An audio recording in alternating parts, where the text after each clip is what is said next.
Hujan deras yang mengguyur wilayah Kabupaten Purbalingga, Jawa Tengah pada Kamis 22 Oktober 2020, telah mengakibatkan bencana tanah longsor di 3 desa, yaitu Desa Bungkanel dan Desa Banjarkerta Kecamatan Karanganyar, serta Desa Tegal Pingen Kecamatan Pengadegan. Metgo Jateng melaporkan.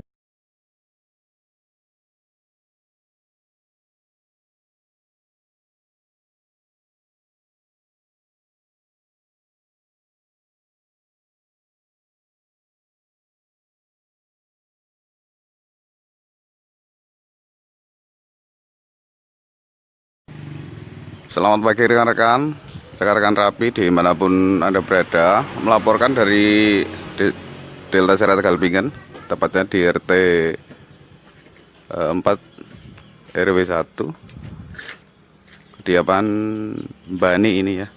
Telah terjadi, ini tanah longsor sebenarnya sih ini dari pondasi. Dari pondasi ini lolos kelihatannya menimpa rumah saudara Bani.